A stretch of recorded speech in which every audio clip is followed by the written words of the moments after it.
Right, this is a channel for the girls who get it. If you are a girl who does not get it, this is not the channel for you.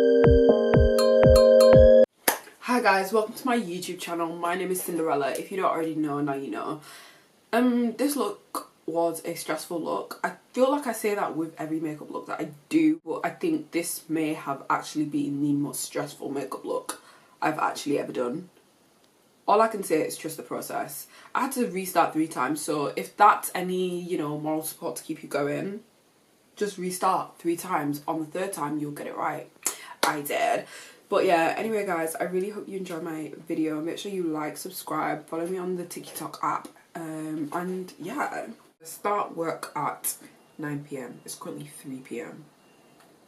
Do the maths. Plus I have to take content. So yeah, let's get locked all the way in. I'm gonna start by going in with the one of these camely colours up here, and I'm gonna use this as like a bronzer, and I'm gonna buff it up into my nose bridge. So yeah, I'm going in with one of these 2 colours up here. Probably gonna mix it, yeah, mixing it. And what we're doing is we're buffing this up into the front of my brow. This is gonna soften it, and it's also gonna act as a little bit of a nose contour. So as you can see, maybe you can't see, let me zoom in so you can really see.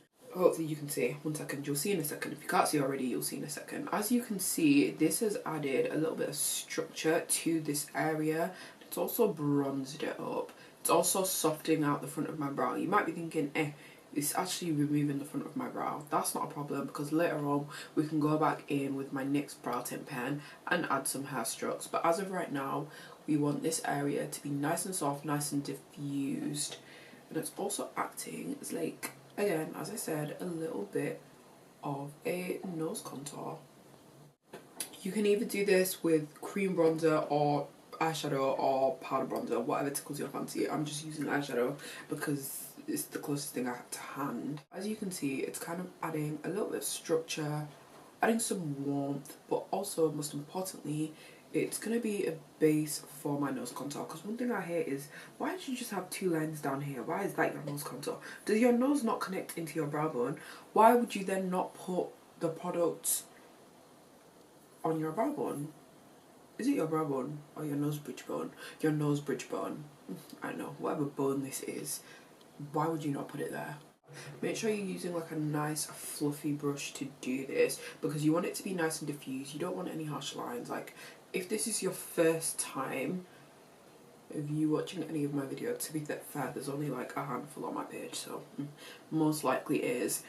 One thing about me is I hate a harsh line. It literally makes me feel like projectile vomiting. I'm using my P. Louise Worldy palette. I've got a really beautiful, gorgeous collection of blue shades in here. Like, that top row is what I'm going to be using. So from that top row, I'm going to go in with the shade San Francisco, which is like a really deep navy blue, and I'm just having that on the very tip of my brush. Then what I am going to do is I actually might stop talking whilst I'm recording this video, and you might just get a voiceover, who knows. It depends how overstimulated I feel whilst doing this look.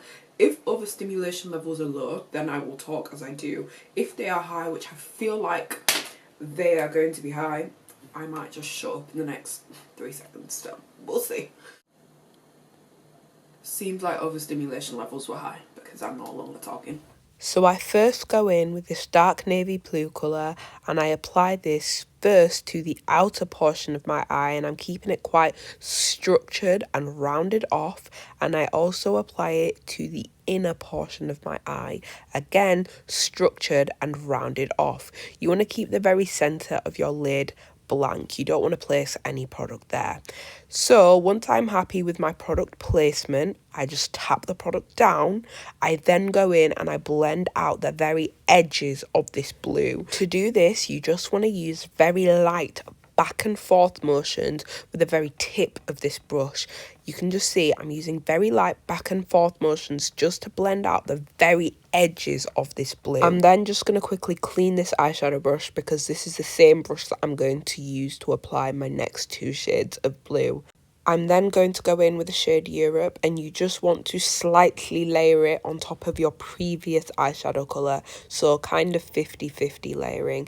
50% on your eyeshadow, 50% on your eyeshadow base. Once I'm happy with my product placement, I'm then going to go in with a slightly fluffier eyeshadow brush, and I'm going to use this just to blend out the very edges of the blue. So first, place your product down, and then you can go in and blend out just the very edges of this blue. Once I am happy with the blend, I'm then going to go in with a paler coloured blue. This is Worldy, again from the same palette. Again, 50-50, layer it on top of the eyeshadow that you've just placed down, and then once you are happy with your product placement, you can then go in with your small blending brush and just blend out the very edges of this blue. Take your time doing this. With blue, you don't want to over blend it because it can get quite patchy. And one thing that I wish I had done, I wish I had kept this rounded shape. What I ended up doing, which is what you can see me doing here, is I started to wing out the product. And I feel like this is when it got a little bit weird and patchy and strange.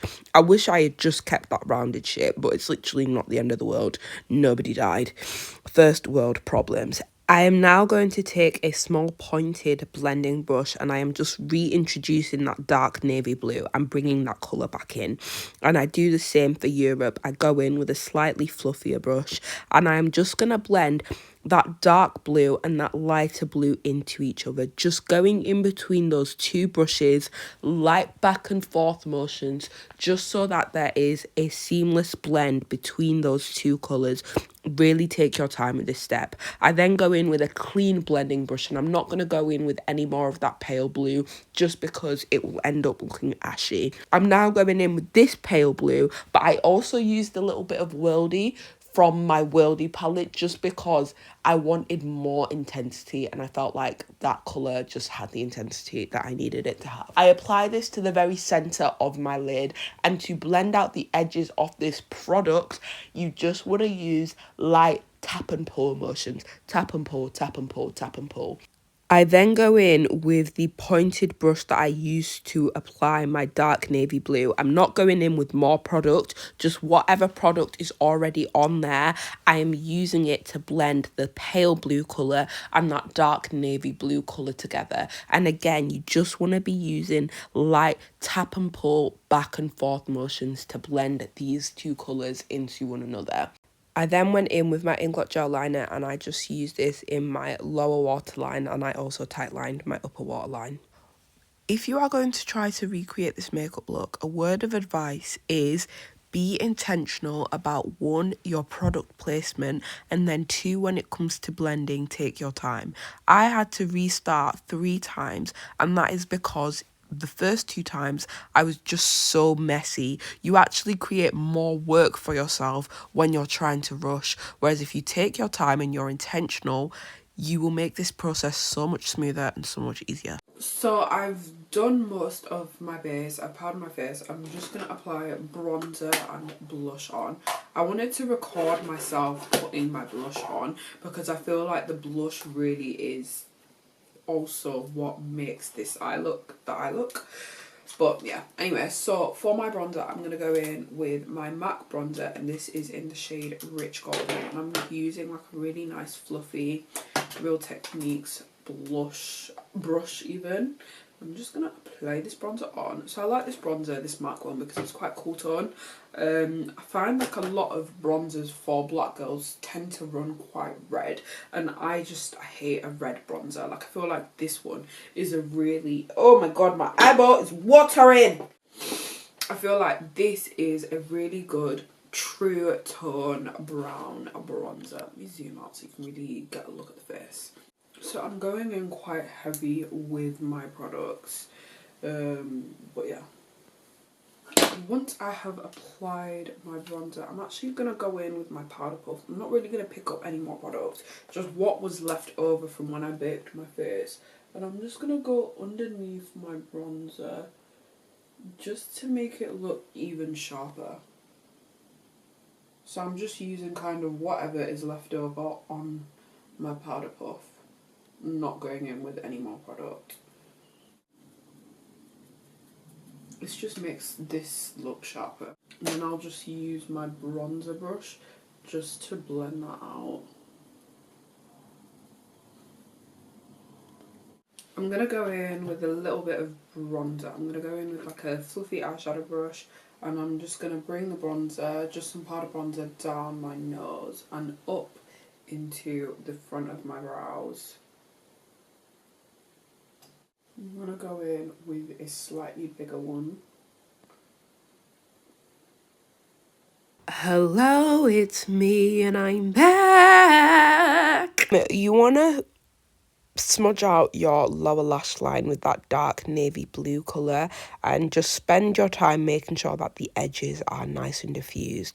Once you have diffused out the edges, you want to go in with a little bit of Worldy, and you just want to use, is it Worldy? It might be Worldy or Europe, I'm not sure which shade this is. I actually don't know. One of those blues. You'll just have to trial and error it. And I also just kind of lifted that upwards to create a further more winged out, blown out look. Then you just want to go in with a little bit of Worldy and just apply it to your inner water area. This just makes this area pop more, makes the blue pop. Right, blush. You want to go in with this hot pink colour, and you basically want to place it kind of where your bronzer is, so lower down on your cheek. It took me ages to find a brush that I liked for this, but you want to use like a fluffier brush. So you see where I'm placing it. I am placing it where my bronzer is. I'm keeping it quite low on my face. Then I go in with this paler blush. I actually don't know the shades of any of these blushes, I'm just putting the pictures. Then I go in with this paler blush and I kind of layer it, but this time I'm keeping it a little bit higher and I'm bringing it up on into my under eye a little bit more. But again, I'm kind of just placing it above where I put the last one. Then I'm going in with these two eyeshadows, very, very pale pink. And this time I'm focusing it directly underneath my eyeshadow. So you kind of want it in layers. Your darker, hotter pink, low down. Then your paler, not as thingy pink, up. Then your eyeshadow, upper. I don't know if that's making sense, but you can see the way I placed it. You want to work in layers and just take your time to make sure you're happy with the blend. Then I went in with this Natural Collections blush in the shade Honeysuckle, just because I felt like the blushes I was using were quite cool tone, and I just went in with this blush just to add a little bit more warmth. Now I'm going in with my foundation brush and I'm just tapping all over my blush just very lightly, just to get rid of like the powdery chalk. Oh my god, chalky look I was getting. Because the one thing about the P. Louise blushes that I don't like is I feel like they're very chalky. So yeah. Anyway, now I'm going in with a little bit of pink in my brow bone, and I feel like this just helped to bring the whole look together, because I felt like the blue was just like swimming on my eye. I didn't know what I needed to do to just make it look more cohesive, and adding a bit of pink into my brow bone definitely helps. And this is just me finishing off the look. Mascara, lashes. I used a very like full rounded lash, not a winged lash, because winged lashes were just not making sense. So I used like a full rounded lash. And yeah, this was basically me done with the eye. I hope this helps. For my lip, I used this dark brown lip liner from Beauty Forever. Just got it from the hair shop. Just lined my lips like that. Then I went in with Perfect Pout P. Louise in the shade Baby Doll, which is like a very pale matte pink lipstick. And I just applied this to the very center of my lips and just blended it out. Then I did go in with a little bit of gloss because I felt like matte just wasn't making sense for this look. It needed some gloss. So I went in with some gloss and everything made sense, and then Cinderella was happy. One of the very finishing touch-up looks that I did for this look was I went in with a little bit of that pale blue on a small eyeshadow brush and I applied it to the inner part of my eye and I pulled it upwards. I blended it up and out, and I feel like this just added a really nice contrast between my blue eyeshadow and my bronzer. I feel like it made the bronzer sharper, look more defined, and I just feel like it helps my nose to look more snatched, but also just the blue to look hot. So yeah. This look is literally devourable. I don't know if that's English. So this is the finished look. Oh my gosh, was I stressed? Absolutely. But I persevered. Persevere. That's all I can tell you. Any advice I can give to you if you're trying to recreate this look is just trust the process. Just keep going. It will look crazy, it will look mad, and you'll think, right? But just keep going. Persevere and subscribe. I'll see you in like a week or two when I post the next video.